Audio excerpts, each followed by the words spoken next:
Hello and welcome to personal finance bulletin money time. मैं हूं आपके साथ मीनू शर्मा, लेकर हाजिर हूं आपकी जेब और जिंदगी पर असर डालने वाली पर्सनल फाइनेंस, बिजनेस और पॉलिसी से जुड़ी तमाम छोटी बड़ी खबरें। तो चलिए फटाफट शुरू करते हैं इस बुलेटिन में खबरों का सिलसिला।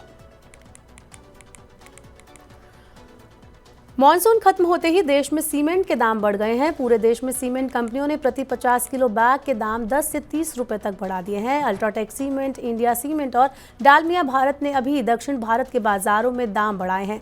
इसके अलावा एसीसी, अंबुजा और रामको सीमेंट के अलावा एनसीएल इंडस्ट्रीज, सागर सीमेंट्स और ओरिएंट सीमेंट ने भी दाम बढ़ाए हैं। इंफ्रास्ट्रक्चर प्रोजेक्ट में तेजी आने से विश्लेषकों ने पहले ही दूसरी छमाही में सीमेंट कीमतों में बढ़ोतरी की उम्मीद जताई थी। आम चुनाव, हीट वेव और मानसून में भारी बारिश के कारण पहली छमाही में सीमेंट की मांग धीमी पड़ गई थी। नवरात्र की शुरुआत के साथ नया कंस्ट्रक्शन भी शुरू होगा, जिससे सीमेंट की मांग बढ़ेगी।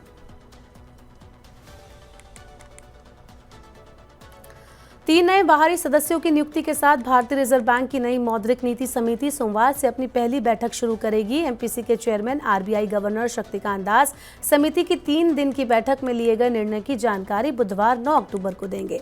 विशेषज्ञों का मानना है कि एमपीसी नीतिगत रेपो दर को यथावत रखेगी। अगर ऐसा होता है तो ये लगातार 10वीं बार होगा जब आरबीआई नीतिगत दर के मामले में यथास्थिति बनाए रखेगा।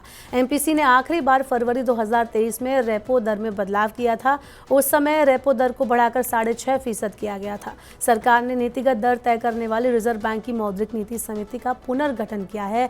इसमें दिल्ली स्कूल ऑफ इकोनॉमिक्स के निदेशक प्रोफेसर राम सिंह, अर्थशास्त्री सौगत भट्टाचार्य और नई दिल्ली स्थित औद्योगिक विकास अध्ययन संस्थान के निदेशक और मुख्य कार्यपालक डॉक्टर नागेश कुमार को सदस्य बनाया गया है।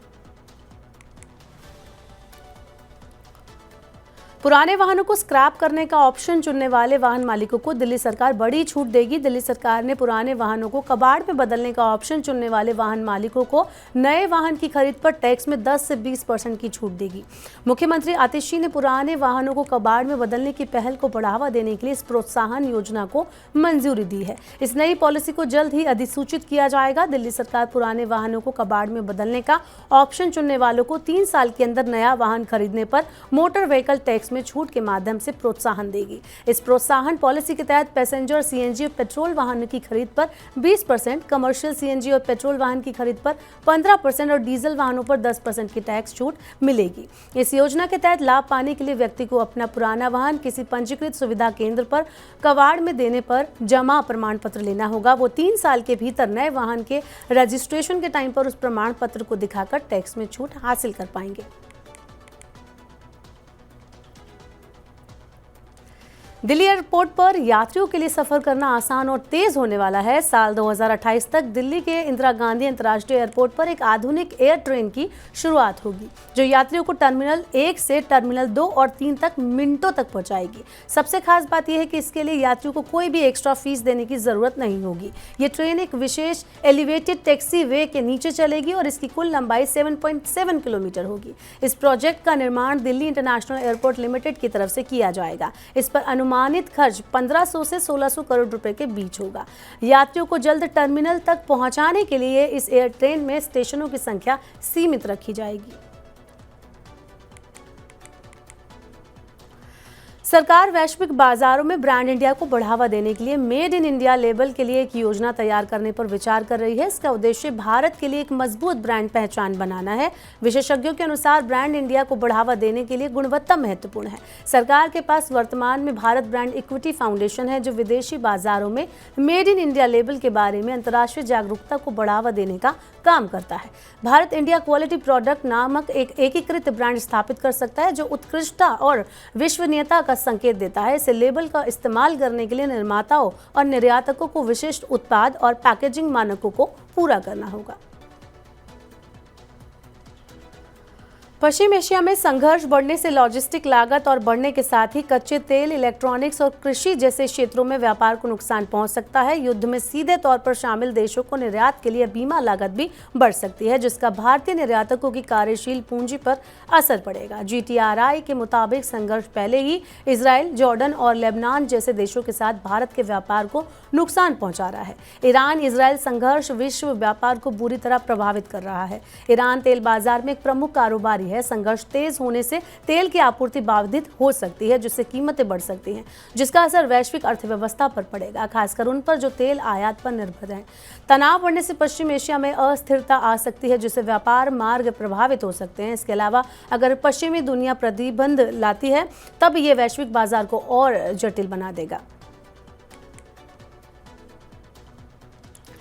पश्चिम एशिया में तनाव बढ़ने से पैदा हुई चिंता के कारण आज चौतरफा बिकवाली से सेंसेक्स में 1759 अंक और निफ्टी में 547 अंक की भारी गिरावट दर्ज की गई। विश्लेषकों का मानना है कि विदेशी निवेशकों की निकासी और कच्चे तेल की बढ़ती कीमतों ने निवेशकों की धारणा को प्रभावित किया है। इससे स्थानीय बाजार लगातार चौथे दिन गिरावट के साथ बंद हुए, लेकिन इस साल शेयर बाजार के रिकॉर्ड ऊंचाई पर पहुंचने से निवेशकों की संपत्ति में 110.57 लाख करोड़ रुपए की भारी बढ़ोतरी दर्ज की गई है।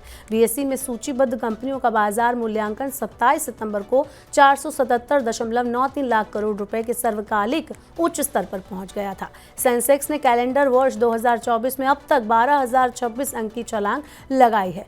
सेंसेक्स साल की शुरुआत में 72,271 अंक के स्तर पर था। इस तेजी का फायदा निवेशकों को अच्छे रिटर्न के रूप में मिला है। विश्लेषकों के मुताबिक बाजार में तेज उछाल का कारण घरेलू स्तर पर तरलता की बेहतर स्थिति और भारतीय अर्थव्यवस्था की मजबूत बुनियाद है। भारतीय स्टेट बैंक चालू वित्त वर्ष में 600 नई शाखाएं खोलने की तैयारी कर रहा है। बैंक के चेयरमैन CS शेट्टी ने कहा कि SBI आवासीय टाउनशिप सहित उभरते क्षेत्रों में कारोबार के अवसरों का लाभ उठाने के लिए देश भर में 600 नई शाखाएं खोलेगा। SBI ने पिछले वित्त वर्ष में 137 नई शाखाएं खोली थी। इनमें से 59 शाखाएं ग्रामीण क्षेत्र में खोली गई थी। SBI की देश भर में मार्च 2024 तक 22,542 शाखाएं थी। SBI के देश भर में 65,000 ATM और 85,000 बैंकिंग प्रतिनिधि हैं। SBI अभी लगभग 50 करोड़ ग्राहकों को सेवा प्रदान करता है। जमाकर्ता को आकर्षित करने के लिए SBI रिकरिंग डिपॉजिट और SIP के संयुक्त उत्पाद सहित कई नए उत्पाद लाने पर विचार कर रहा है। मजबूत मांग के कारण 8 प्रमुख शहरों में जुलाई सितंबर में मकानों की बिक्री सालाना आधार पर 5% बढ़कर 87,108 इकाई रही।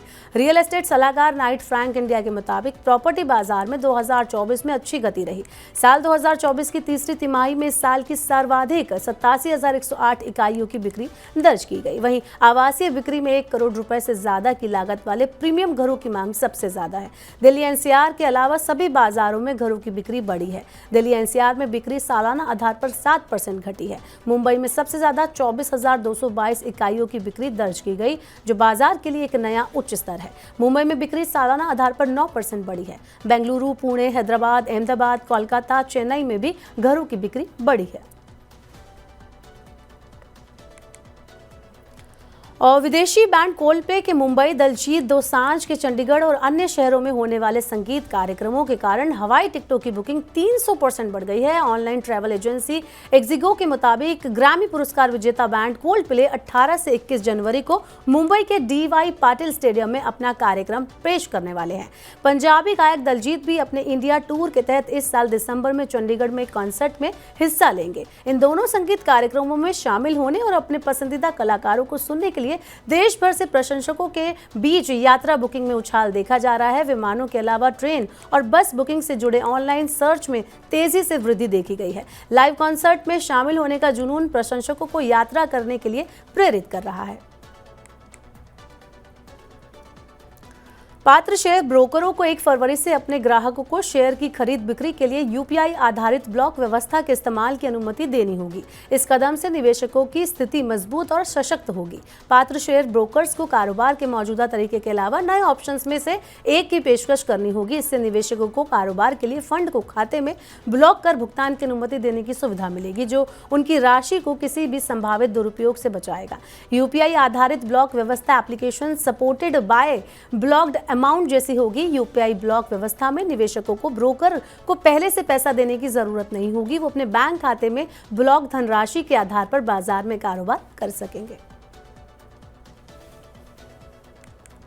सरकार ने युवाओं को रोजगार के काबिल बनाने के मकसद से पायलट आधार पर प्रधानमंत्री इंटर्नशिप योजना शुरू की है। योजना के तहत इंटर्नशिप के लिए चयनित युवाओं को 5,000 रुपये मंथली अलाउंस मिलेगा। इसके अलावा उन्हें इंटर्नशिप ज्वाइन करने पर वन टाइम 6,000 रुपये की सहायता दी जाएगी।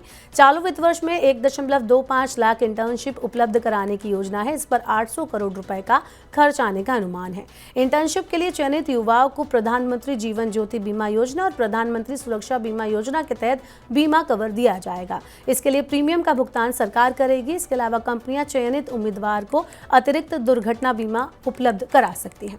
आपको बता दें कि पोर्टल के माध्यम से भागीदार कंपनियां इंटर्नशिप के अवसर प्रदान करेगी। जो उम्मीदवार प्रशिक्षण चाहते हैं वो अक्टूबर के दूसरे सप्ताह से पोर्टल पर पंजीकरण करा सकते हैं। इंटर्नशिप 1 साल के लिए होगी। Garuda construction and engineering limited ने 264 करोड़ रुपए के आईपीओ के लिए 92 से 95 रुपए प्रति शेयर का मूल्य दायरा तय किया है। कंपनी का आईपीओ 8 अक्टूबर को खुलेगा और ये 10 अक्टूबर को बंद होगा। दस्तावेज के अनुसार आईपीओ में 1.83 करोड़ के ताज़ा शेयर जारी किए जाएंगे और प्रमोटर्स 95 लाख शेयरों की बिक्री पेशकश लाएंगे। कंपनी आईपीओ से हासिल 100 करोड़ रुपए का इस्तेमाल कार्यशील पूंजीगत आवश्यकताओं के लिए करेगी। शेष राशि का इस्तेमाल विलय और अधिग्रहण सहित सामान्य कॉर्पोरेट उद्देश्यों के लिए किया जाएगा। तो यदि मनी टाइम में आज की तमाम बड़ी खबरें। अब वक्त हो गया आपसे विदा लेने का। अब आपसे होगी कल मुलाकात। पर्सनल फाइनेंस से जुड़ी खबरों को पढ़ने, सुनने, उनसे जुड़े खास कार्यक्रमों को देखने के लिए आप मनी 9 के यूट्यूब चैनल को जरूर सब्सक्राइब कर लें। साथ ही आज का हमारा मनी टाइम आपको कैसा लगा, नीचे कमेंट बॉक्स में अपना फीडबैक हमें देना ना भूलें। फिलहाल के लिए इस बुलेटिन में इतना ही। बने रहिए मनी 9 के साथ। नमस्कार, शुभ रात्रि।